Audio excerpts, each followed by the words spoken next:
Well, welcome to the Gavin and Games. I'm still coming to you from my son's room. I just got a call from the computer guy. If you're like, what is this, Jaffe? My computer has been kind of out of commission. It sounds like it's done. He's got to pop some RAM in there and add a drive, and then hopefully we'll have it back for movie night on Saturday. But regardless, this is what we've been doing to keep the ship afloat. Welcome to Gavin and Games. I'll tell you what, I can feel the holidays, man. I can feel it's cold here in California. Finally, I am currently looking up, because the nice thing about broadcasting from in here is my kid has a window right where his computer is, so I can look out and see these beautiful fucking pine trees and Torrey pines and shit. And it's just cold, and I just dig it. I dig it. Let me tell you something. Here's how I'm officially kicking off the holiday season this evening. 8 p.m. Me and the kids are going to see Thanksgiving. I have been excited for this since the trailer came on. What was that movie? The Tarantino, Robert Rodriguez double feature. And then Eli Roth did the trailer for one of those movies, the Grindhouse thing. I'm super jazzed. And if I dig it, which I think I will, I'll do a review, put it up on the channel tonight or tomorrow. But I like the gore, so I'm doing that. That's going to be kicking off our holidays. We will talk about games in just 1 second. I'm going to tell you something, man. I'll tell you, thank God for genetics. I went to the dentist, which is why yesterday's stream got kind of fucked and why I'm doing this one today, because I forgot I had that scheduled. I'm trying to get better. But anyway, I go to the dentist and I fully expect, because I eat a lot of candy, to just have a mouthful of goddamn cavities. But she's just like, no, you're good. I'm like, how is it possible I'm good? How is it possible? Am I good? My teeth have to be horrific. And she says, no. I says, okay, great. Fantastic. I also offered her marijuana, because she says to me, she says, well, it says here you don't smoke. She was just going through my list. And I says, no. I mean, I said, I vape marijuana. And she says, you can vape marijuana? I said, yeah. And she says, oh, okay. And at the end, I says, look, next time I come, I'm bringing you some fucking marijuana, lady. She's this old Japanese lady. She was just like, ooh, my stars and garters. Anyway, that's the story. Hello, Jojo D. Oh, it's always good to see you. I'm going to be putting up some shorts Jojo D cut for us in the next couple of days when I get my computer back. They're really fun. They're really funny. The Diet Coke, the candy Diet Coke cleans the sugar, says Gabrielle. Could be that, but I doubt it. Hangry Dad, hey buddy, he says that's a good dentist. They aren't trying to nickel and dime you. Let me tell you something about this dentist that I love, because the first time I've been, my kids have been seeing her. She's so fucking fast, right? I don't have a problem with dentists. That doesn't make me nervous or anything like that. I just get bored, but she was really fast. But I started cracking up, and I was really having to keep it to myself, because I'm lying in the chair and I have those little goggles on or whatever, so the bright lights don't hurt my eyes. And they're called sunglasses, Jaffe. Check into it, you fucking moron. Shh, be nice to me. And I'm laying there, my eyes are closed, but then I just kind of pop them open for a second, and her and I make eye contact, and she goes back to cleaning. And it occurs to me, I don't know why I thought this was hilarious, but it would be so funny if someone was getting their teeth cleaned and they just would not break eye contact with the dentist. It was like, not like it was romantic or anything, but just weird.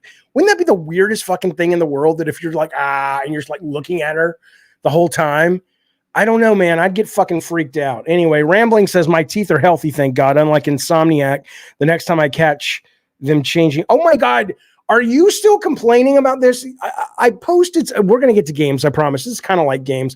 I posted over on my Twitter, a bunch of people, and I have to assume most of them are bots, are getting upset that Target now has a trans and gay themed or colored nutcracker for Christmas. And they also have a Santa Claus for Christmas that is in a wheelchair. Okay.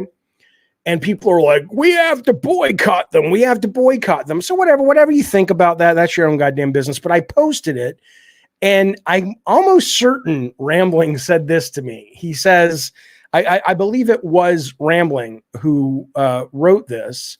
And I just want to read this to you because I'm like, what are you talking about, man? But this is still clearly bothering him. He says,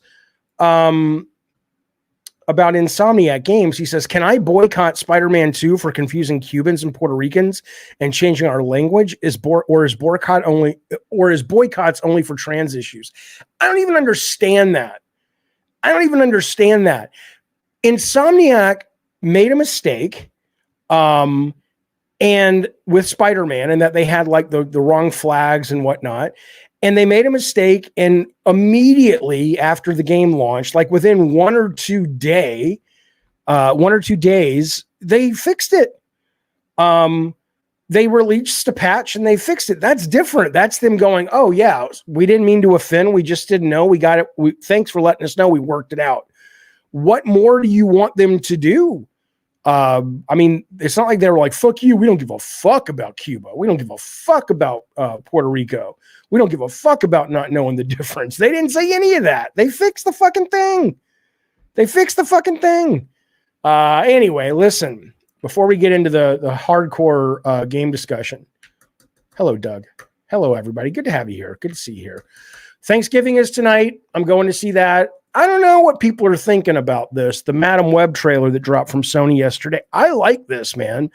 I like this a great deal. I'm not saying the trailer was amazing. I have a bit of a crush on Dakota Fanning. Is it not Dakota Fanning? What's her name?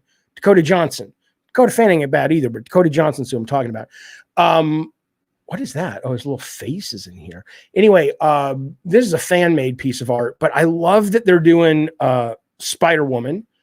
I love that they are doing, it looks like they're doing the guy from the Spider-Man comics that really kicked off the multiverse. He's this guy, he's this vampire that is going through the multiverse, and he's killing all the different Spider-Men in the different worlds because him and his family and his type feed on these kind of spider humans.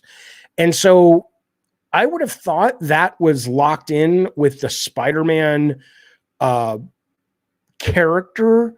Although Sony can make Spider-Man movies. So yeah, no, that makes sense. That totally makes sense.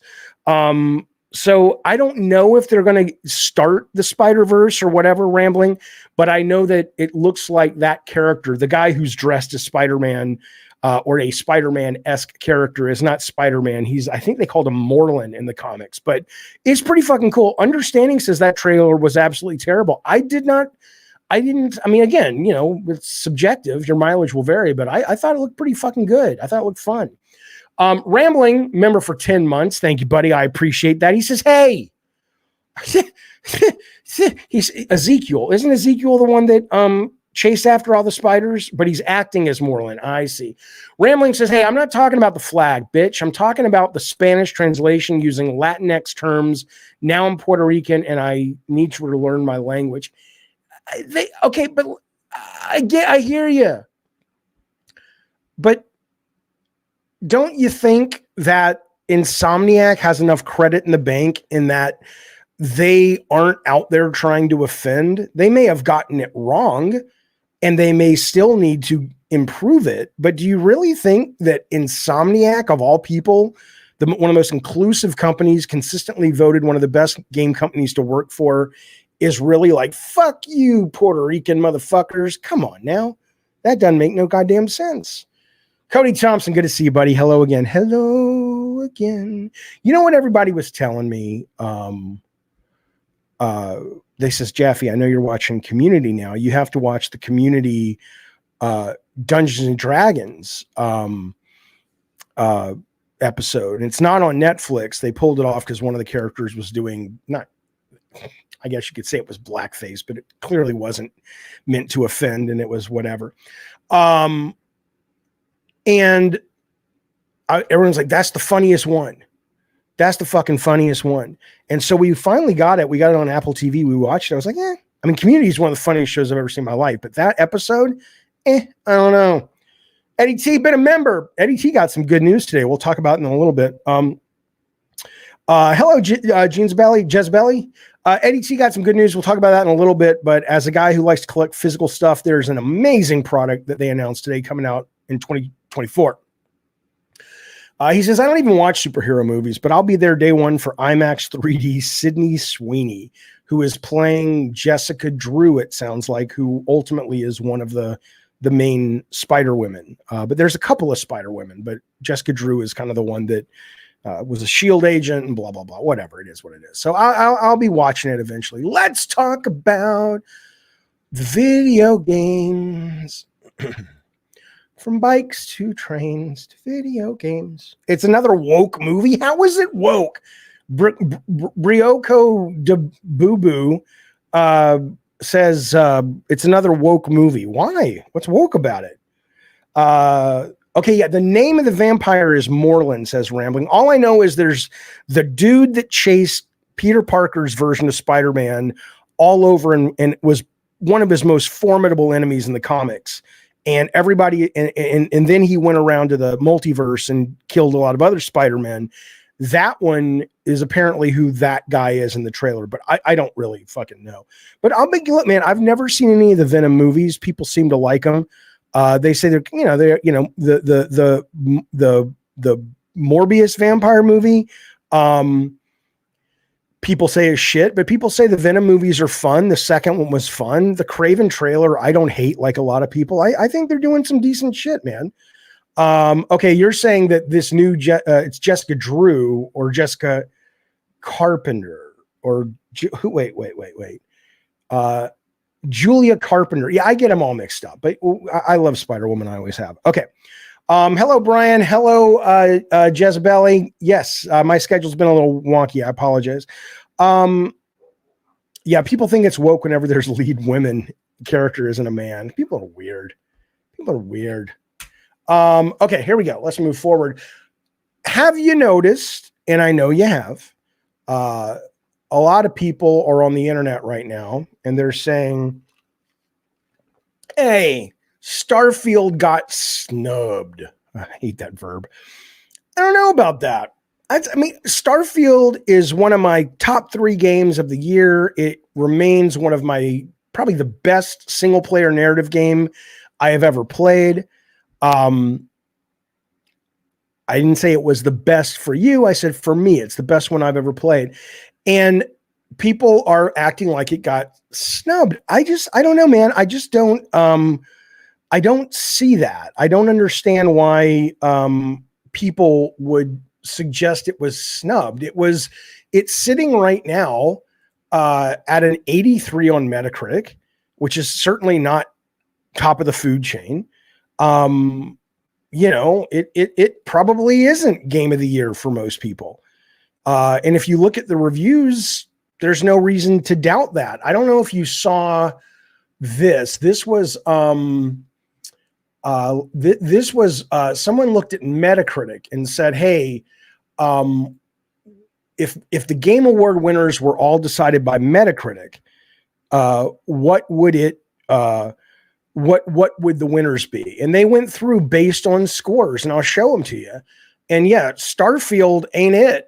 Just because it ain't it. Why would it be? I love it. I think it's excellent.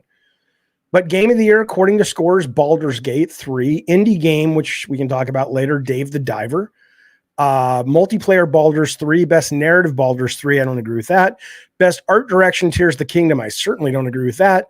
Hi-Fi Rush, best action game, best action adventure, Tears of the Kingdom, RPG Baldur's Gate, best family game, Super Mario Wonder. But nowhere on this list is a Starfield. And again, I loved it. It is going to be on my list when I put my list out in January or February, because I want to play everything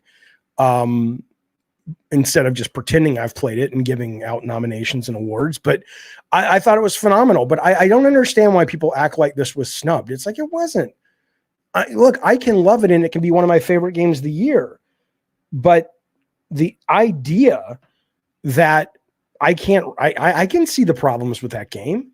I can totally see the problems with that game that would keep it off this list. So I don't know. I don't know what it is. I don't know if it's somebody said to me yesterday, they said, yeah, the thing you have to understand, Jaffe, is a lot of these, there's three kinds of people. There's the people who really care. And they're like, you can't get that mixed up with the majority. The majority are either people who run an Xbox centric or PlayStation centric podcast or YouTube channel or whatever. And for them, it's just business. They're just banging the drum because they know hardcore fans will show up. And then there are the people who just like it because it's kind of like fun. So if those are the majority, even though I think it's stupid, I get it. But it's the first group that worries me, that really give a fuck about this. Why do you care? Why do you care? I don't get it. I don't fucking get it. We'll see. Controller Sport says BattleBit snubbed for real, though. Snubbed is the wrong word. It's only snubbed. See, snubbed works if you consider that the people making the choices are engaged with all the games and all the content, and then they consciously chose to ignore it. I can almost guarantee you that 75% of these motherfuckers who voted have never heard of BattleBit. They have never fucking heard of BattleBit because that's how it works. They don't play anything other than the mainstream shit. So this is what I'll say. Was it okay for the voters to collectively ban Hogwarts Legacy from being nominated for anything? I mean, of course it's okay, in the sense that they're humans, they can vote. And I don't think collectively, unless you've discovered an email that said no one vote for this, even that's nothing wrong with it if that's what they want to follow as some random dude's email. But again, I mean, you are talking about an award ceremony or an award definition that doesn't make a lot of sense to begin with. And I'll be talking in depth with this today with Ginger Prime at 5:00 Pacific time over on his channel. So if you want to really dive deeper into this conversation, 5:00 Gavin and Games meets Prime Gaming, and we'll have a nice hootenanny of a discussion. I'll tweet that out when it goes live. Okay. Oh, I didn't show you that. I thought I was showing you that. I'm still getting used to this, this particular program. Okay. Bossman Davey, thank you for the super chat, buddy. I appreciate it. He says Dead Space was snubbed. Dead Space is greater than RE4 remake. I don't know. I mean, I loved them both. And I think they're both so fucking good that to act like one is definitively better. I mean, to me, it's whatever day of the week I happen to be playing it, whenever you catch me playing it. I think they're absolutely phenomenal, both of them. And a lot of people were upset that it was nominated at all because it's a remake. So, who the fuck knows? Who the fuck knows? Yeah, PM45 regarding BattleBit says, I've genuinely never heard of it. I've genuinely never heard of that game. Okay. Yeah, Brett Williams says, I wish Sea of Stars had gotten more love. I think it got a little, but again, that's the other problem. People are like, I mean, it's so telling that people are like, oh man, Dave the Diver is not an indie game. What is an indie game? It's like nothing should ever be an indie game when it comes to awards. Do you realize how stupid that category is? Why in the world would you give something an award based on what?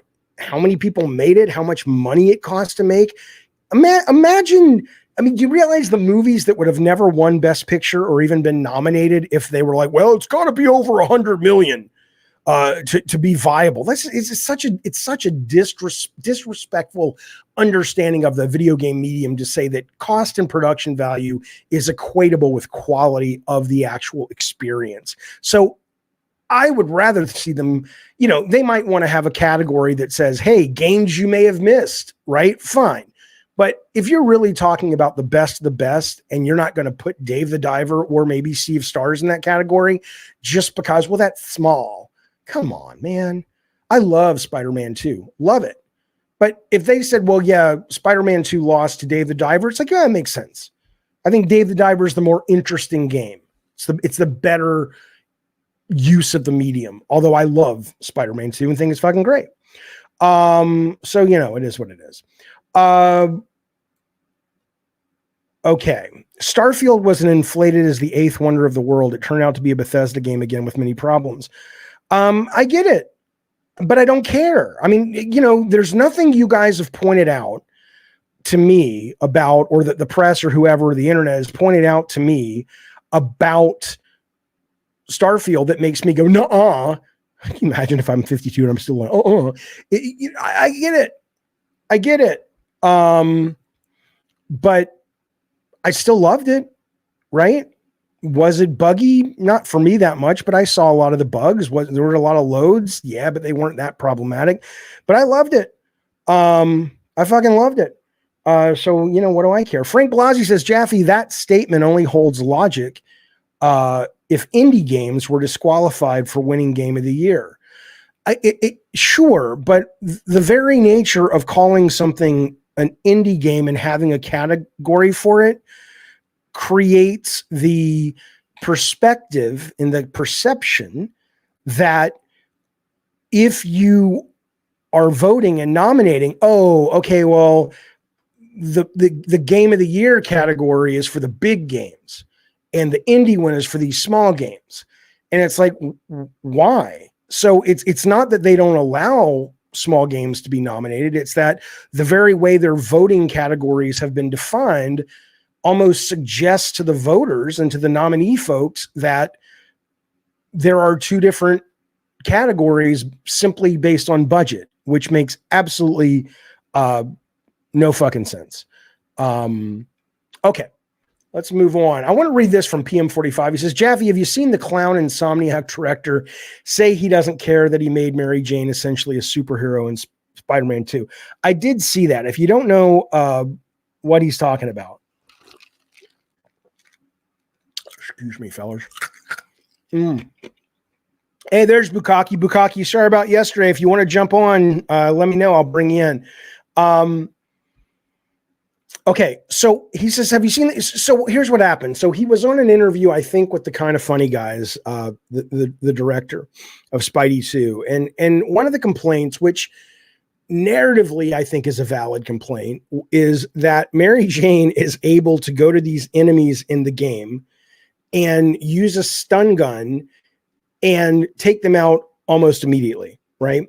And sure, she's not fighting Kraven and the bosses, but it might take Spider-Man or Miles Morales, you know, I don't know, 20%, 30% longer to take down the same enemy that Mary Jane takes down if she just walks up to them and presses the circle or the R1 button and zaps them, right?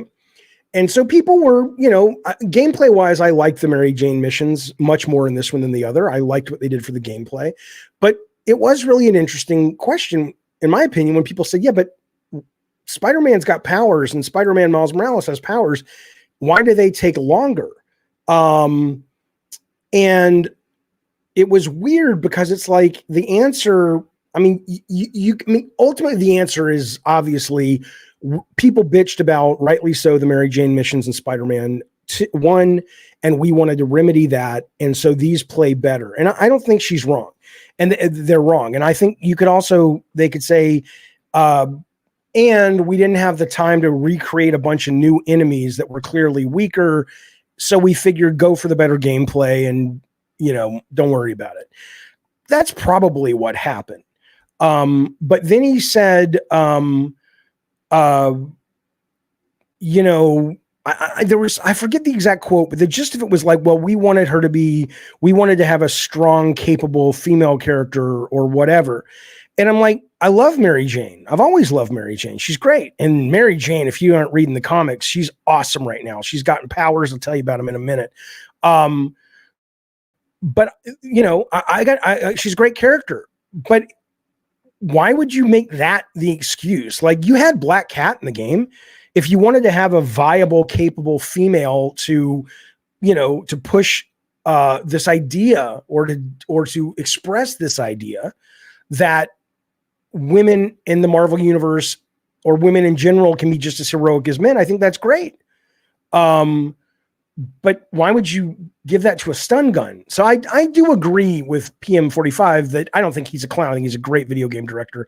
But I do agree that his reasoning, at least that was shared publicly as the official word, was not very good.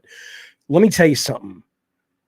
in the comics right now, she does this thing where she teams up with Black Cat. And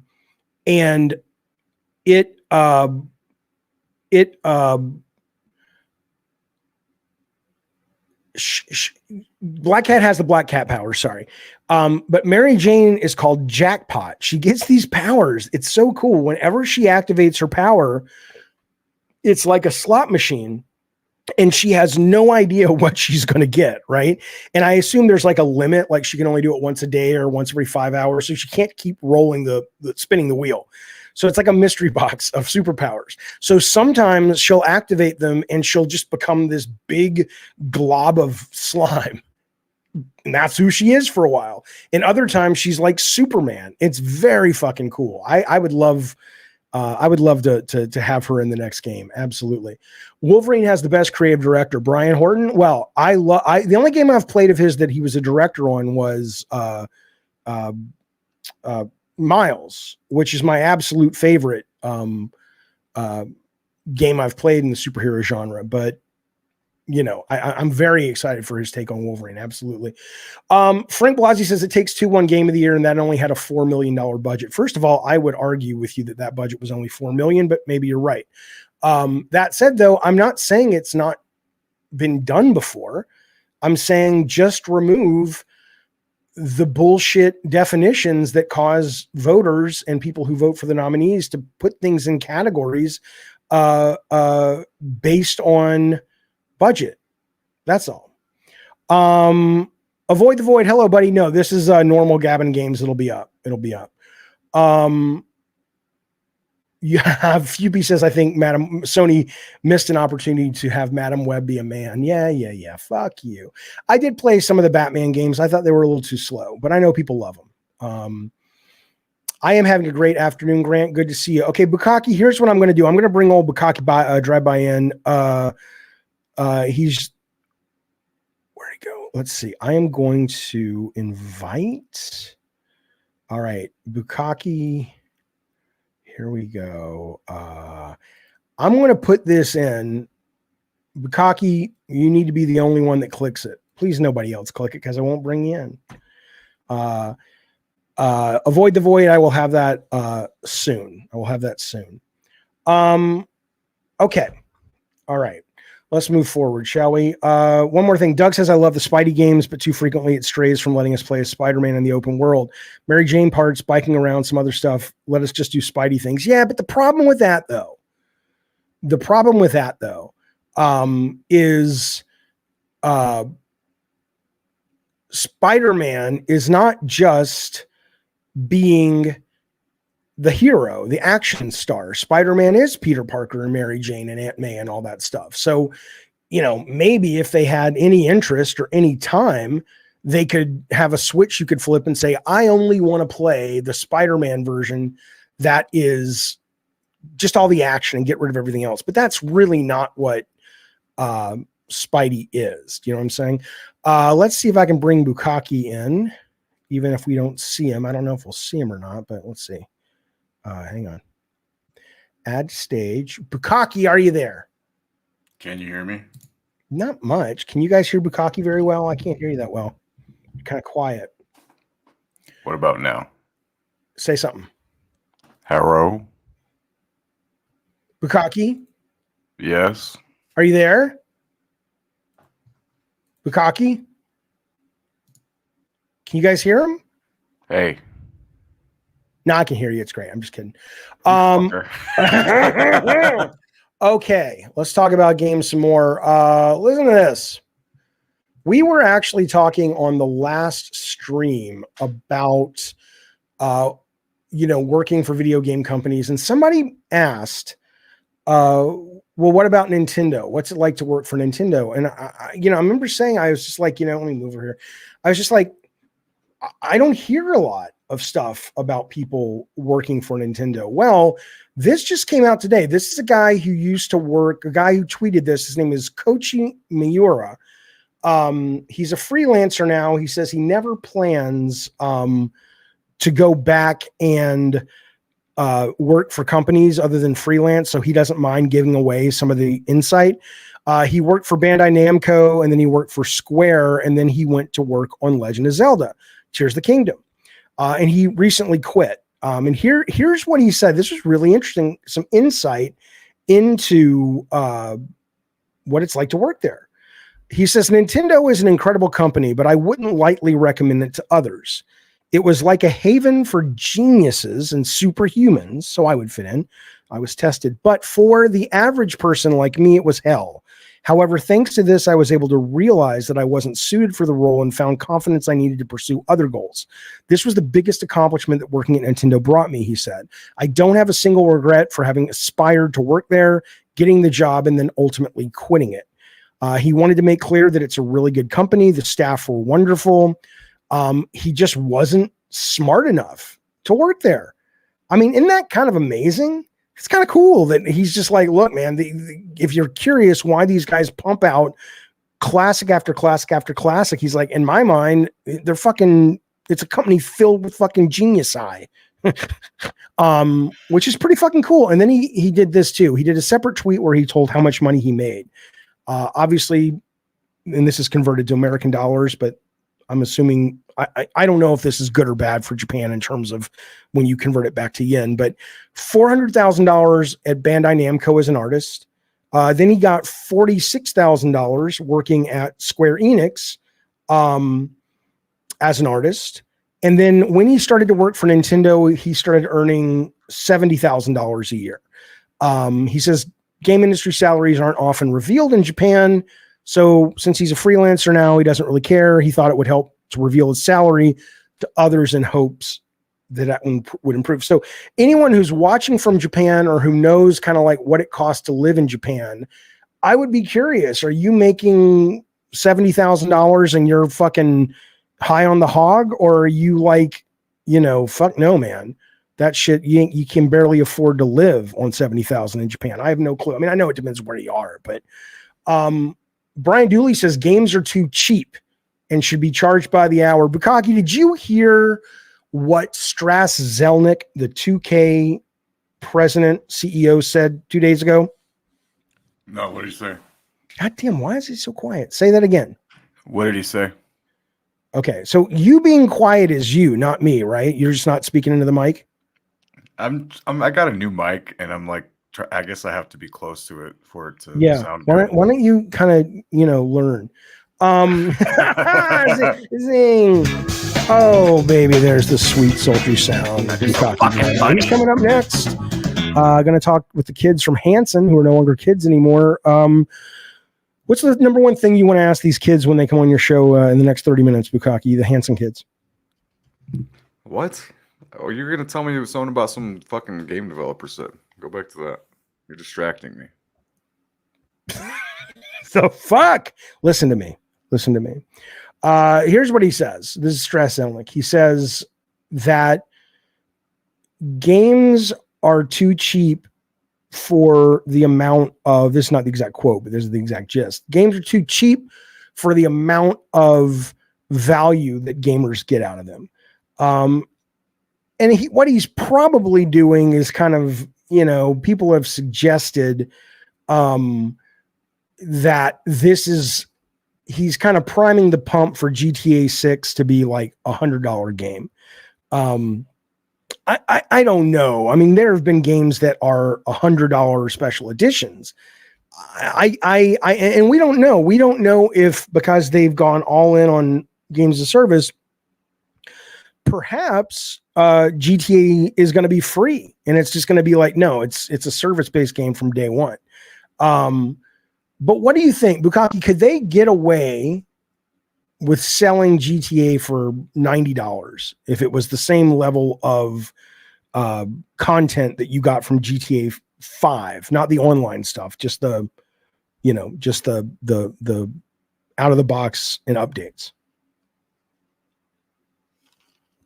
I don't know why Bukaki's muted now. All right, well, I'll ask the chat then, because Bukaki's clearly masturbating. You'd pay $100 for Red Dead or Baldur's Gate 2. Volume of sales are going to be so high they don't have to increase prices, John. They don't have to. Well, they don't have to increase price, but if they can, like Bookster says, they could probably get away with selling it for 120. I don't know, man. Can you hear me now? I can hear you now. Brett Williams agrees with Strass Zelnick. I mean, God damn. I think with GTA, they could get away with it because it's mostly, adults buying it. Yeah. But, if it was if it was a Mario game, then Nintendo was like, you know what, you guys should pay us actually $90 for this. Then I think they would have a bigger issue. But either way, that guy is full of shit. Like, why? Maybe in the beginning when GTA 5 online was just popping off and it didn't seem as like predatory and you weren't as incentivized to buy the fucking shark cards and shit. Yeah. But now it's like they took a lot of the reward out of playing the game now, unless you are trying to buy this fucking currency. So like you're making the $70 now on top of whatever else everyone else is buying to try to get ahead or because they need a special item. You're talking about the online portion. Yeah, and that's what most people are going to get GTA 6 for. Like, I'm kind of surprised that they're doing a single player thing in GTA 6. We don't know if they are. I mean, they probably are from the leak footage we've seen. Yeah, the leaks that people are talking about where you play as like a Latina mother or something like that points to them making a single player thing, but I'm honestly kind of surprised. It might not be that long. I mean, the only reason I'm going to buy it is for the campaigns as well. I'm not really looking to be a GTA online guy. It's never appealed to me, but here's what I wonder. So let's say they do. Nobody in the chat is saying they can't get away with it. So let's say they sell it for $100. Do you think that, because there's a couple of things that could happen. Number one is they sell it for 100 and then all the other AAA games go, that's viable. And suddenly Call of Duty, Spider-Man 3, Wolverine is also 100. Or do you think that ends up creating more of just every publisher is just going to sell it for whatever they think it's worth. And you're going to have some $100 games. You're going to have some 70, you're going to have some 40. Like Assassin's Creed Mirage launched for $40. Do you think that's just going to be the norm, or do you think it's going to give a lot of these AAA publishers a option to, or a get out of jail free card to pop their prices from 70 to 100? I think it would open the floodgates. Like, all these other greedy bastards would see that and be like, you know what? Why the fuck aren't we charging $100 for our games? And I think there would be like studios like, I don't know, say a Nintendo that tries to be more family friendly and stuff like that. They'll try to keep their prices down in the spirit of that type of thing, and also for the goodwill. But yeah, I mean, why wouldn't you? If you're seeing people are willing to fork out the cash for your product, why wouldn't you charge more for it? I think, there's truth there. And it is, you can point to games. I can point to this year, Baldur's Gate, Cyberpunk, since they've updated it and everything. What else? Call of Duty Modern Warfare 2. The amount of time I've given to all of those games is such that there's the sticker shock of $100. But ultimately, though, you really are getting a lot more value than the $70. If you play if you play Call of Duty as much as I play it, or Baldur's Gate 3 as much as I've played it, or Elden Ring, it's worth more than $100 in terms of how much entertainment it's brought me. It's just that upfront cost feels weird to me. It's just very, like, we'll never be able to quantify the true value because it's different for everybody. Like, it is. Me and you have spent so much time in Baldur's Gate 3, and there's other motherfuckers that are like, I played 1 hour and I didn't like it, so I got a refund or whatever. So it would just be it'd be hard for each individual like studio or whatever to put a price on their game. Be like, we ran our calculations and we figured out that this is the actual value of the game, so this is what you have to pay. Maybe, yeah. Maybe is a terrible idea. But maybe they do something like, okay, it's for sale for a month for $100, and then we're basically releasing 3 versions. And the first version, if you like it and you play it long enough, you can pay extra to get the other content. But there's like different tiers of what you get. But I don't fucking know. All these people in the chat are saying like, oh, people won't pay $100 for it or whatever. Like, bro, when PS5 came out, people were paying double the price to get a fucking PS5. Like, I really doubt that $100 would stop most people from buying the newest GTA. Yeah, unless it's, I mean, I'm very curious. I think this GTA has it's not a slam dunk. I think there's a lot that's changed in the last 10 years. The idea that people are just assuming it, and it might be, but people are just assuming it's going to be another Rockstar classic. So much has changed at that studio, and so much has changed in the industry that I'm very curious if it still has the cultural cachet that it once did. I mean, people say that like go woke, go broke crap a lot, and a lot of the times it's bullshit. But if a studio like Rockstar kind of pivots into that lane, like a lot of people were calling the new Saints Row woke, and they're saying it failed because of that. Like, I don't think that's why, but I will say like you should know your audience and try to give them what they want, and not try to push your agenda onto it, because it's not going to. Well, everything's an agenda. Everything a creative director puts is their agenda. But if I think it's just like the Target thing. You either put gay and trans nutcrackers and paraplegic Santa Clauses into Target, which they've done, and you either kind of just go, look, we're going to take the shit for it because there's some people out there that are fucking idiots, or we're never gonna step into a world where people are more represented. And I don't know what Rockstar is going to do. I think Bad Robo says GTA has always been characterized by the quality and length of the game and the complexity of the living city. I think Grand Theft 6 will be worth 1.5 times the regular price of the game. Well, there's a pretty clear indication we'll be seeing the trailer at Keighley. I disagree with that assessment. Disagree with which part of it? The fact that it's been characterized by the quality and length of the game and the complexity of the living city. Like, when I was a kid playing GTA, I was too young to be playing it. But like, we weren't talking about, oh man, this city seems like it's so alive or anything. We were just like, dude, you can put a code in and get a fucking rocket launcher, and we would just try to get as many stars as we could and see how long you could survive. Like, we basically used it as like a survival mode. That was the fun part of GTA for me. I would say if you looked at the telemetry on it, I would not be surprised to find that most people never finish the campaign.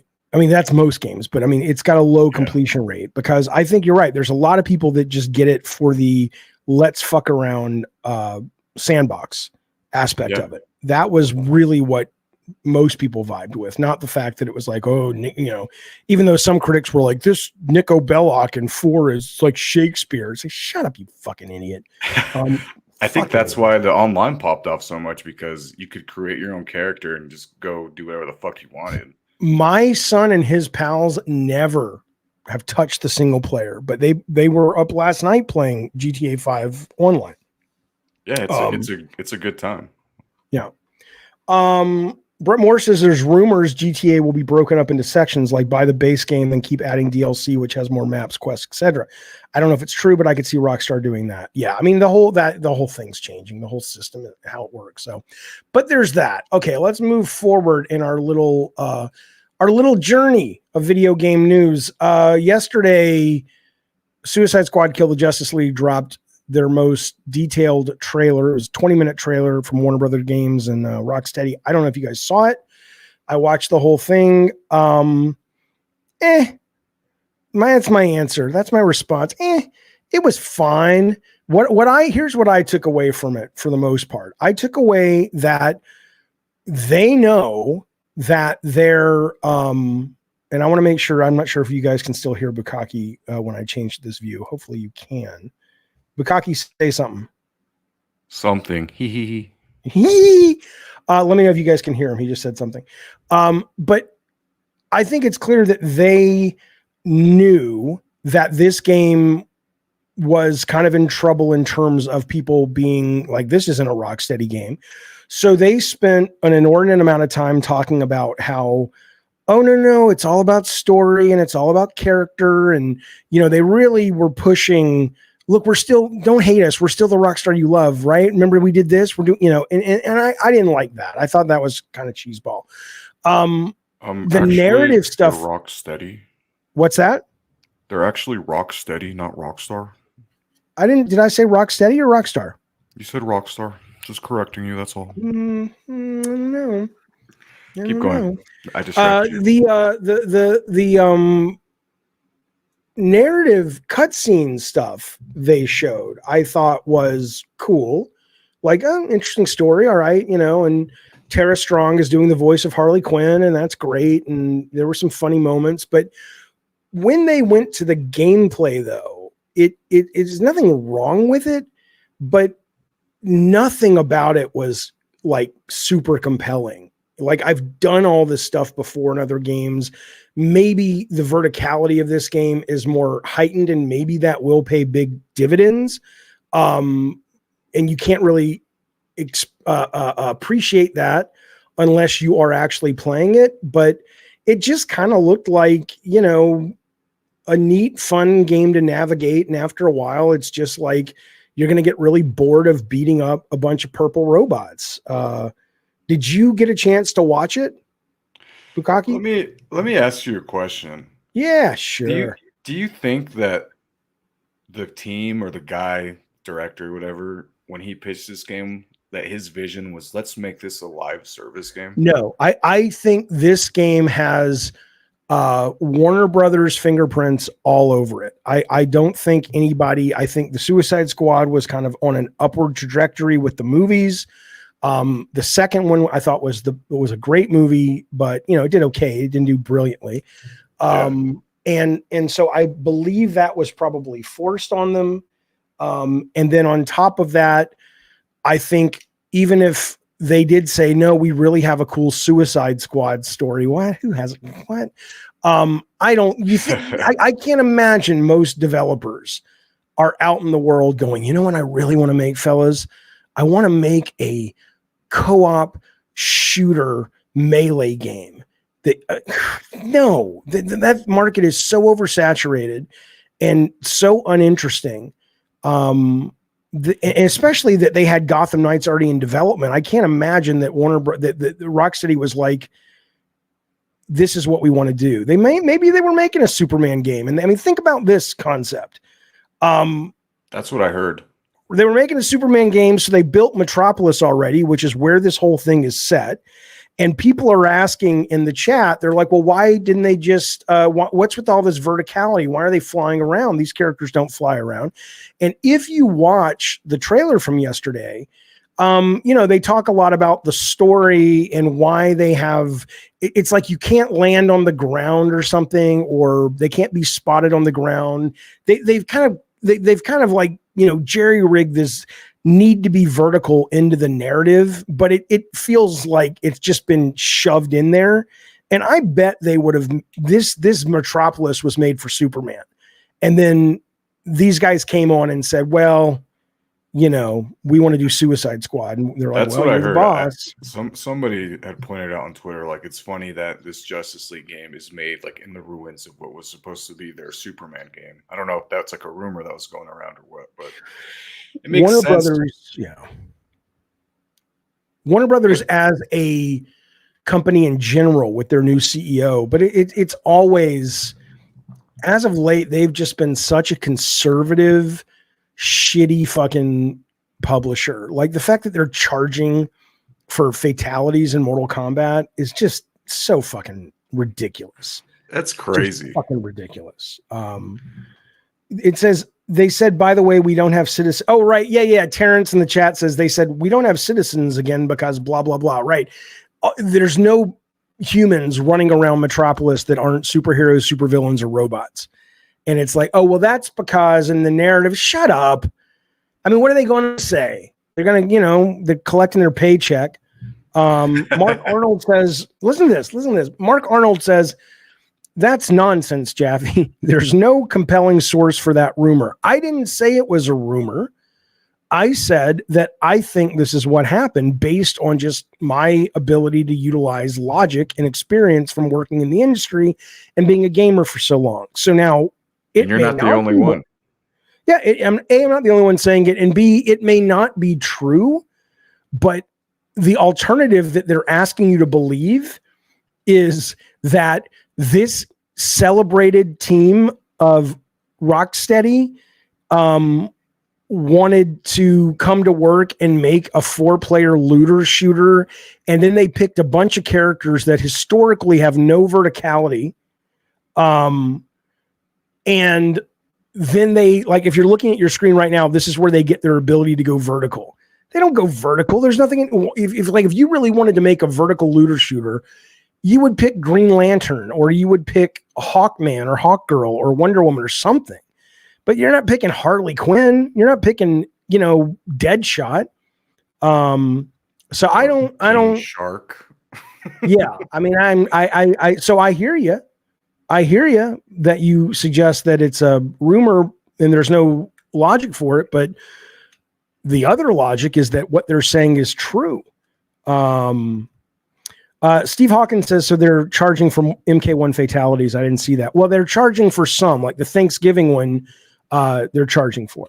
Wasn't it like $10? But anyway, there you go. That was yesterday. What do you think? Who's to say? We'll see. I mean, I'm not buying this day one.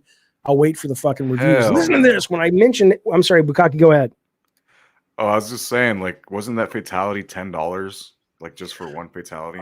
I don't know, but let's find out. MK1 fatality. Thanksgiving. White meat, dark meat. All will be carved. Okay, here's the fatality for Mortal Kombat. You might know how much it cost in the chat. I can't find it. I don't know. Let me know. Somebody in the chat, let me know. $12 in Canada, says Master Luke. Okay. Yeah, $10. Good God. That's fucking crazy. So listen to this. Especially, like we were talking about the value of games. Sorry, I'm choking on my spit. And you come. What? Come on now. Family show. Family show. We're talking about the value of games, and they're charging like a sixth or seventh of the fucking game for one thing that you're gonna see for 10 seconds. Like, that's fucking crazy. Yeah, but somebody in the chat says, Master Luke says, I love it so much, though I bought it. So, there's no arguing with the ducats, baby. Listen to this. Baldur's Gate. This is what I was saying. Eddie Torres is going to be a happy man because he's a big collector of physical. Baldur's Gate 3. I mean, this looks to me like the normal edition of Ultima 3 that I bought in 1983, which, like, yeah, Jaffe, life moves on. But it's pretty fucking impressive. I think it's only $80. You can get it for PC, PS5, Xbox Series X, but look what this thing comes with. You get Baldur's Gate 3, the game, soundtrack, cloth world map, 2 fabric patches, 32 stickers, and a poster. It's really pretty. It's a very nice thing. Now, again, I hail from the time when this is what we got. Ultima 3 box inside manual. I don't fucking know. Let me show you what this fucking thing came with, because this was the norm, man. If you went and bought this game, this was like the third Ultima. This guy's selling it for $500. You got a lot of beefy fucking manuals about how to play the game. You got a beautiful cloth map. You got a little necklace kind of ankh kind of thing. And that was just normal. That's just what came with video games back then. And I get it. Things change. It's business, blah, blah, blah. But I can look back and be nostalgic. Let me ask you this. Bukaki, what's the number one thing you're nostalgic for from video games? What's the number one thing that you miss the most from games when you played games when you were a kid or younger? Probably like the couch co-op aspect, just getting around TV with my buddies and going through like a Halo campaign or something like that. I can see that. I can totally see that. Ultimate Edition. No, man, this was the normal. Listen to this Brat podcast. Hey, buddy. He says, Jaffe, what are your thoughts on Jez Corden calling for the whole game industry to utilize? Well, first off, I think, wasn't that the guy who made Cats? Or that's James Corden. Jez Corden. Oh, I know who Jez Corden is. Sure. but I've said this 1,000 fucking times. Okay. The issue with the industry unionizing or not has nothing to do with them not wanting to. It has everything to do with the fact that most of the people in the industry are already incredibly well paid, great benefits, and sometimes bonuses and whatnot. And so you're going to have to go to the people that can really put the screws to these publishers and that would really shut down development. And no offense, it ain't going to be QA. It's going to be your lead programmers, designers, producers, artists, technical artists. It's going to be the people that if they don't show up to work, everything grinds to a halt and it becomes extremely hard to outsource, at least right now. Right? So yeah, I think it would be great if they could unionize, but it's got to be the people that have the most to lose trying to put it on the line, and it would have to be to their benefit, right? Because ultimately, like you can go, you could go. Think about this. You could be a lead programmer on the new Tomb Raider, and your deal with Crystal is, once it breaks even, there's a discretionary fund and you're going to get 8% of that discretionary fund. Well, not only if you unionize, will a lot of that stuff possibly go away, but suddenly if you unionize, you're going to either reduce the quality of the game, at least in terms of what you know about how you define game quality in 2023, which is usually production value, or you're going to deal with the union's increased prices, which will be inevitable, which is fine. And you're going to make less money. So I just keep saying, yeah, everybody, but it's really performative though, when most people are calling for game unionization, because if you really cared, you would look at the real problem and go, why isn't it happening? And it's not happening because the people who are making the real money in the game industry don't want it to happen. There's no incentive for them, to make it happen. Yeah, and if you hate paying $70 for games, just wait till they start a fucking union. You'll be paying that $100 at least. Yeah, that's right. but at least it would be worth it to see some of these video game guys get in fights with the Senate, like that guy yesterday. The one of the union leaders. Do you see almost got in a fight in the chamber of the Senate? Yeah, that fucking ruled. That was the one time I did not like Bernie Sanders. I was like, dude, just let him go. Well, okay. Well, I would have been okay with it if Bernie said, okay, if you want to fight, you can fight, but whoever wins, that's the way we're going to go. Like if you want to put policy associated with whoever beats the shit out of the other guy, that could be interesting. I'm calling on the American people to cast the votes for the winner. The winner of the fight will get the policy inducted into the chamber. That's what's going to happen. I'm a fan. I like Bernie. Listen, Big Afro Man says Jason Schreier said zero truth that Rocksteady was ever working on a Superman game. I don't care. I don't have any evidence. I'm just saying that that makes more sense to me. Because, you think about it. Who out there is genuinely excited for Suicide Squad? Not just the game, but like, oh, I would love, like, I want to play this B-level group of characters that even with the semi-hit movies is still B-level. I want to play that more than Superman, Green Lantern, Wonder Woman, whatever. And then on top of it, I want to just suddenly make them be all about being vertical in a city metropolis that they're not associated with. What are you talking about? So I'm not saying Schreier's wrong. I'm just saying that that's a hell of a weird way for the creative chips to fall, that a team's that talent is going to come together and say, you know what we should do? Suicide Squad. Come on. I don't believe it. If the rumor was true, and make them look less incompetent. Like if make they them look designed less it like what? that, less incompetent. Like if they designed it as a Superman game, and that's why they have to shoehorn all this shit into the game about how they're all vertical now. Yeah. They would look smarter if they're like, yeah, actually it was a Superman game where you would be flying in the air the whole time. So we had to come up with some dumb reason to have these characters do that. Well, yeah, Master Luke says they pitched a Superman game, but Warner Brothers rejected it and moved to Suicide Squad. Some of these executives are fucking idiots. That's Big hard Afro to Man, believe. thank you for gifting. I don't know what you gifted, one membership tier. Thank you, buddy, for the show. I'm on Stream Deck or StreamYard right now, so I don't know who got it, but whoever got it, congratulations and thank you so much, Big Afro. for that great support. Appreciate it, pal. Okay. Let's move forward. Let's move forward, shall we? Let's head on even down the road. Dude. Let's talk about PlayStation Portal, huh? Why don't we get fucking serious for a minute and talk about PlayStation Portal and what the fuck is going on out there? So I have two things to say about this. And I know some people in the chat have gotten their PlayStation Portal. It sounds like, what's that? Suckers.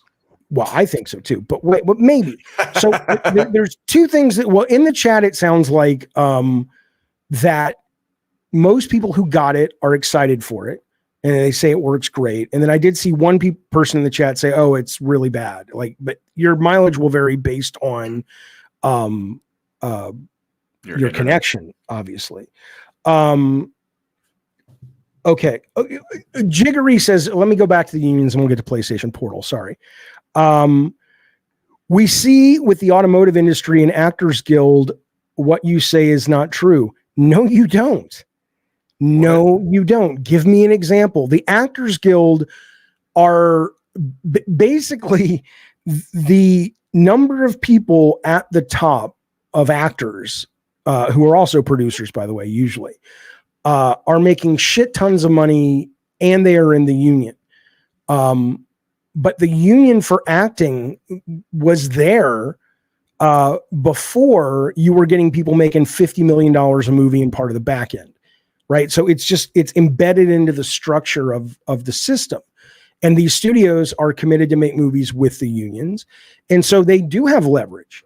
But I am almost certain if you were to start today, it would probably go more like video games because, you know, I mean, most actors don't make a lot of money, so they need the union. Yeah. But I don't think that's the same with what we're talking about. And we're talking about wrong? It's the same deal. Like the guys on top would have to be the ones that would lay it all on the line for the little guys. Like if all the big celebrities, you know, the ones that make millions of dollars started their own studio and they're like, you know what, we're going to start our own practices. We're going to set this standard for wages and things like that. Maybe I could believe that they want to get like something significant done, but like they made this new deal that I hear is pretty crap and things are largely going to stay the same. I've heard two different things. I've heard it's really good for the actors, and then I've heard it's really shitty. But I think, though, I mean, imagine that for a minute, right? So let's say you are, you know, if you're in the union and all these people that are in danger of AI when they're dead continuing to use their likenesses if they don't pass some of these, not laws, but agreements. They started in the union. Tom Cruise was just getting union wage. Tom Hanks, who just had his likeness lifted and put into a fucking commercial in Japan, he's like, I didn't make that commercial. It's just a different kind of thing because they were already in the union. And they had a lot to lose if the AI takes over in the sense of you can make a Tom Cruise movie without Tom Cruise. Yeah, but you're still going to have to pay Tom Cruise. Well, not according to this. The thing the studios wanted was it's like, hey, if you're a background actor, and let's say the next Tom Cruise starts as a background actor. If you're a background actor, we can take your image and own it forever and do what we want with it. And that's changed now because of the strike. Yeah. But let's say Tom Cruise was a background actor before he got Taps, that movie Taps. Well, suddenly, because that's the deal with the union, they're going to be able to basically say, hey, let's make Tom Cruise movies, even though we don't have to pay him. I mean, that's crazy. That's so insane. I get why they're like, hey, wait a minute, this isn't going to work. But Master Luke, thank you for that super chat, buddy. We'll get back. Let's get back to PlayStation Portable. He says, I checked every electronic store in Vancouver today.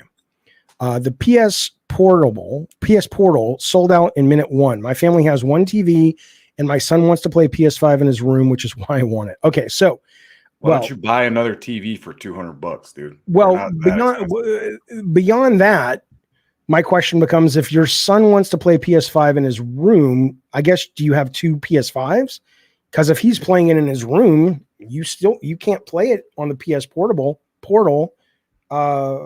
without a PS5 that is being linked directly to your portable when you want to play it. So maybe I don't understand, but Master Luke, thank you for that super chat. And what I will say is, again, I don't it's not that I lack understanding that this hardware is good for some people. Like the scenarios that can be painted to suggest this is why I want that. I get that. Oh yeah, my wife's watching the TV a lot and I want to sit next to her and hang out with her, but I want a game and this solves that. I get that. I know that's a real thing. There's nothing about that I don't understand.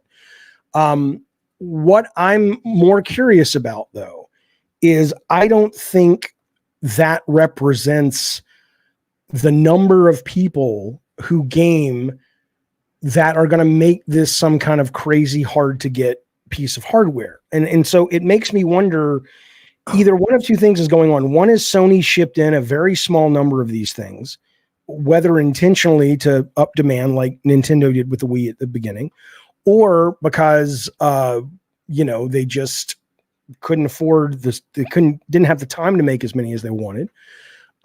Or I'm just missing something. And there really is a very large group of people that are interested in playing games this way. I think they fucked up if they're doing the artificial thing, because I think a lot of the sales are being driven right now by people thinking this is like the next PSP. A lot of people don't do a lot of research on the shit that they buy. So a lot of people probably buying this thinking they can just play games on it. They don't understand you need to have a PS5 and a connection to actually just stream the games onto it. So if they would have gotten more out, I think more people would have been fooled and bought them. Instead now, there's an artificial shortage, if that's what's happening. And people I think that's a good point. Go home and watch reviews and see that, oh, actually, this isn't what I thought it was. I don't know if that's happening, but it would not surprise me if there were a meaningful number of customers that got it home and thought it was something else. But maybe there's just a lot of people that fucking want it. That because the scenarios of where it's valuable is high. There was an interview with the head of PlayStation, or the interim head of PlayStation. I don't know if you guys saw this. Sony Senior VP of Platform. And he talked about bringing cloud to the portal. That's when I think it becomes interesting. And he was saying, look, it's not a big deal. It can go to the fucking cloud right now. It's a question of where you're aiming the connection to the server that the PSPortal is aimed at, right? And so I think certainly when you get to the stage that you're able to stream your games on it, and you're streaming it from the cloud, you're not streaming it from your home, maybe that changes. But it's weird though. I don't believe what he's saying in some ways, because he says the reason we're not doing that right now is we're really big on the cloud, and we don't want anyone to have an experience with the cloud with this, that then they say, oh, it's not worth it. And so we want to wait till we get it a lot better. And I'm like going, well, if you've watched people play the PSPortal today, and they've been putting up a lot of videos on Twitter, it's fine, but it's not like, you see some jumps and lags, and I don't mind those things. But if this guy was really worried about that, you're still making people have a sense that streaming to this device is never going to be as good. I don't know. Somebody was, go ahead. I don't like that the product you're buying is dependent on one of your services working or not, because especially in this country, the internet speeds vary depending on where you live. I think I hear you, but that's just becoming more and more of the norm.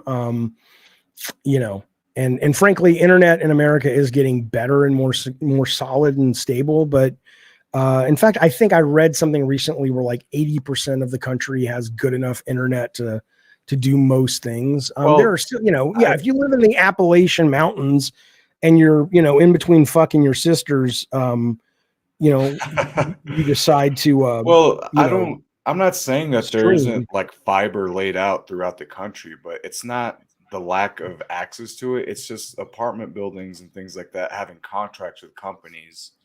True. And you getting stuck with shittier internet because they either don't want to negotiate new contracts because they don't care, or whatever's going on. But yeah, you might have high-speed internet in your town, but guess what?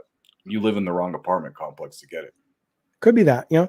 Well, somebody on this article commenting about the senior Sony VP, he said, well, the real reason Sony doesn't want to do it, and I hadn't thought about this, but this makes a lot of sense. He says, well, you're not Microsoft where you kind of don't care at the moment about hardware. You're Sony, which means that if you can go to the store and you can buy a $299 Portal, why would you then go and you can subscribe to PS Plus? Why would you then go and ever buy the $500 PlayStation 5?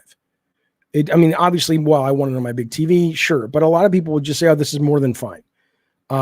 I'd be stunned if that wasn't it. But, Aaron in the chat says people who got it today will use it for a week. Let's be honest. We'll see. I'm very curious to see. I'm curious to see two things. I'm curious to see if this is one of those products that sells out to the front-loaded hardcore and then it sits on shelves, like certain things like the PSVR 2.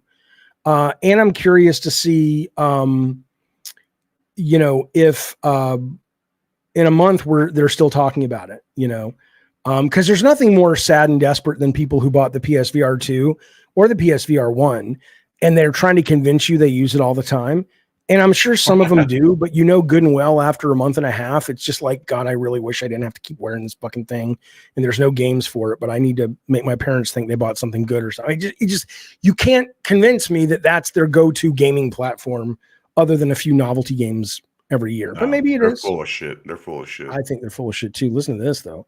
Speaking of full of shit, listen to this. Stephen Hawkins, member for 19 months. Good God almighty. He says, look, unions are needed. I lived in Missouri from ages 3 to 25 before the army, but it does need to be done correctly. What do you think of a gaming crash happening? Look, I would love the game industry to have unions. I am not stay on topic, Stephen Hawking. Yeah, I know. Well, he's in the union. He's not very smart. I think unions are great. I think they're necessary. I think corporations will fuck you every single fucking goddamn day they can, and they do. We need unions. We need strong unions. But again, there's a performative aspect to this discussion in video games where a lot of people will be, it's just like the Palestine stuff. It's like, what? That's the side that my team's on. So yeah, I'm on the side too of unions. But if you can't figure out how the people who are asking to unionize are going to get leverage to force change, you've got nothing. And so be honest about it and then try to solve the problem. But I'm with you though, Stephen. I would love the industry to have unions. Fuck yeah. 100%. I don't understand why there's not any change happening when I'm posting on Twitter about it all the time. Pretty much, right? I mean, come on now. Come on now. Master Luke says, hey, you owe me a PSPortal for the cartoons I've drawn. Listen, I do want to get some more cartoons done. And what have I asked you? What have I asked you, Master Luke? I want to pay you for your images. And I do need about 5 more, by the way. But you got to tell me how much you want for them. Just like I'm waiting for Bukaki to tell me how much he wants. Let's see if I can afford it. I'm trying to get $50,000 appearance fee per episode, and you just have do what I can. So I'm just trying to see what's going on. Titus Crow says it's easy to get leverage intimidation. How would that work? How the fuck would that work? Who are you going to intimidate? You going to go to Bobby Kotick and say, you better fucking do it, or what? What? Read the other super chat. There's another super chat. Spending my PlayStation Portal money talking to you. The kids love the Wii U because they got the portable console screen while mom and I watch TV or porn or whatever. Hang on. Okay, this is Master Luke. I'll read it again respectfully because he gave money, bitch. And he's a good dude and he's a great artist. Listen. Member of Twitter. Spending my PSPortal money talking to you. The kids love the Wii U because they got the portable console screen while mom and I watch TV or porn or whatever. Huh. Hey, again, more accurate representation, but okay. I know, probably. Joking aside, though, I don't not understand the value of this hardware for certain people. I totally get it. Totally get it. I'm just saying that, I don't think that's a large subset of human beings. That's all I'm fucking saying to you, man. Curtis says we're hating on the PlayStation Portal for 0 reason.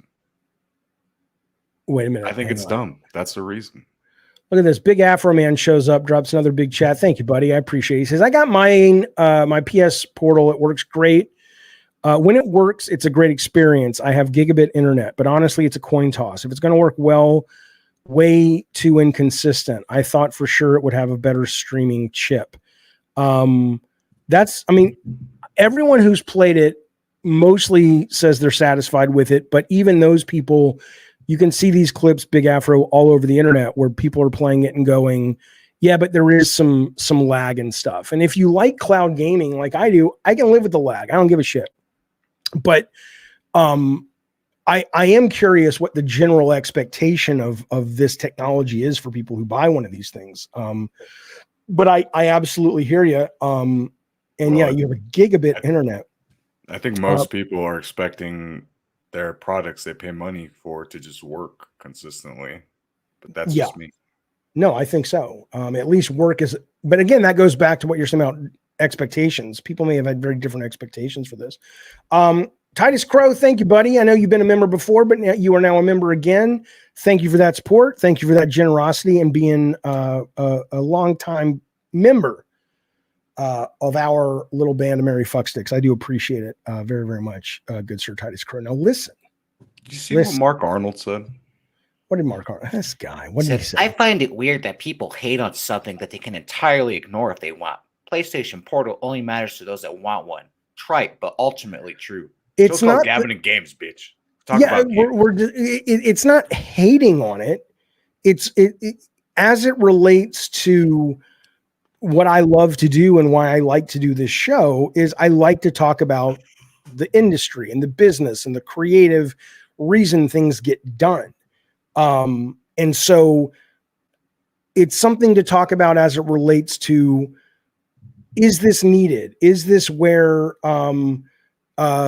the money should have been spent? Is this one of the reasons maybe Jim Ryan is no longer at Sony? Will this actually get used? That's why it's interesting, but I don't deny anybody, enjoying it. That's wonderful. That's great. I find it bizarre. I think it's a weird thing to put out right now. Oh, I agree, but I don't care. I'm not like hating on it. I think it's a dumb product, but I don't have to be right about it, Yeah, it's not like I'm going to go around and if I see somebody with a PlayStation Portal, I'm going to slap it out of their dumb hands and stomp it on the ground and be like, "You're a fucking idiot." Well, Mark says, first off, Bukaki, that's not what I sound like. Then he says, "I'm not referring to you, Jaffe. You are as level-headed as they come." You goddamn right. It's mostly people in chat on social media. Oh, I know. Yeah, okay. I'm drinking Diet Coke. Okay. I want to move on though, because PlayStation Portal sucks. I want to talk about. I want to ask you guys a question about Liza P. So, I played Liza P. Yeah. The demo, finished it, loved it. Yeah. But the reason I stayed away. Yeah. From the full game is because, the demo was really hard for me. And as much as I loved it, I'm just not in, that's not what I want to play right now. Some really fucking hard video game. And I was disappointed because the demo was great. The fiction was great. The graphics were great. But I just, I don't want to do it. Well, they just released an update, and I'm curious what you guys think about this. They released an update that was a really big patch. And, there's a lot of things they did, certain kinds of attacks and this and costumes and blah, blah, blah. But the thing that was really major is that they have updated a lot of settings in the combat and the way the character moves and the damage the bosses do and all this to make the game easier. Now, a lot of people, whenever that comes up for Bloodborne or Elden Ring, people get very upset about it because they're like, we don't want an easy mode, blah, blah, blah. Oh my God. And I mean, can those people I used to kind of at least get it as an artistic statement of like, this is the vision of the developer, and it's their game, they can do whatever the fuck they want. But what I will tell you is that as I've gotten older and as I've learned to really be grateful for things like playing certain sections of Spider-Man 2 at 70%, or playing certain sections of Rollerdrome at 50%. That argument for me doesn't really work as well, because I started to realize that, you know, for the developer to give me the experience a 20-year-old would have, like my experience when the game is played at 70% is probably a 20-year-old's with much better reflex when they played at 100%. So I'm actually quite grateful and glad that this is in here. And this actually, when I get some games done in 2024, I will play Lies of P now because of this. That's but great. do you think this is like, you know, I mean, and it's weird too, because like the game was reviewed. That's just a different tangent, but the game was reviewed as is. And I understand that reviewers don't have time to go back and review games every time there's a patch, but I almost wonder at this point, should the reviews at least be updated to say, hey, our review is based on this build, and this build apparently is meaningfully easier. And so, you know, be aware of that if you're thinking about buying it. It's no longer as hard as it was. And we talked about that in the review. But I don't know, do you think this is a good trend, or do you think this is bad news? That's a good idea. Like, why wouldn't you want more people to play your game? Like, I don't understand these people that have ego about the fucking video games they play. Like, oh, I played Dark Souls and it's really hard, but I beat it. And if you fucking put it on easy mode, if you there's an easy mode, you're a pussy now. If you play it that way, it's like, who fucking cares, dude? Like, just play the whole point of playing games is having fun, getting a distraction from your shitty life. Like, why wouldn't you want other people to enjoy the same thing you're enjoying? Especially something like Dark Souls that's like so lore heavy. Like there's a giant community that talks about the lore and stuff in the games. Why wouldn't you want more people involved with that? Well, I think there's two reasons. One is the gatekeeping, which I have no patience for. Because if you actually explain to them, if you want me to, like I said, if you want me to have the experience you're having, then you have to allow the game to adjust difficulty to account for my reflexes versus your reflexes. So don't pretend that you think we're getting the same experience. We're not, even if the difficulty is exactly the same. And then the other, though, is I think, look, if the developer has an artistic statement they want to make, fine. I totally support that. But I think you're right, Bukaki. Most games, most people are like, look, I want to play it. You know, I saw a thread on NeoGAF today about how come Nintendo games are getting easier. And they're not easier in the sense that if you want 100% it, but I don't know, the gatekeeping stuff just seems kind of cheeseball, you know, especially if it's a separate mode. Like if you can play the game in its original difficulty, everything is balanced the exact way it was, how the director envisioned it, and they do a separate version where it's easier, then why complain? Just play the hard mode. It's still there for you. Like, yeah, you know, I don't know. What does it matter? People are, you know, I don't know what to tell you. They're babies. Listen, Master Luke drops a big fucking super chat, biggest of the day. He's like, I'm going to fucking show Big Afro Man who's got the big ducats around here. But I appreciate both you guys for that. Thank you. He says, please give this money to Bukaki. I always had to give my money to bullies in school. I bet Bukaki was a bully in school. It wouldn't surprise me. Or he got bullied. It was one of the two. You weren't just off the radar. That's what I'm telling you. Did you bully or did you get bullied? I didn't get bullied, or nor was I bullied. I was cool. Like I didn't have really any issues in school with that. Okay, fair enough. And later on with my group of friends, we were kind of dicks, but not like in a mean way. Like we knew where the line was. We never tried to cross that line. Okay.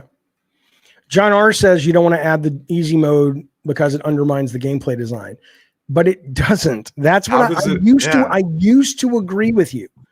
I used to agree with you, but as I have gotten older, and I don't mean like I've gotten wiser, but I mean, as I have gotten older and my reflexes have drastically dropped from where they were when I was in my 30s and 20s and a kid playing games. It's not a shared experience. Yeah, right? Because most of the people that the game is too hard for, they're not gonna keep playing the game unless there's an easy mode.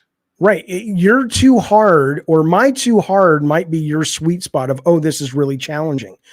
I would like to have a game that feels like that feels to you, but if the game can't adjust its difficulty for my level of skill, then we're not having the same experience. So I don't know. I don't know if I agree. Okay. Sony wants more engagement on its ecosystem. I saw this. Thank you for the super chat. This is THX1138. Come on now. That's a hell of a reference. That's a deep cut, but a good cut.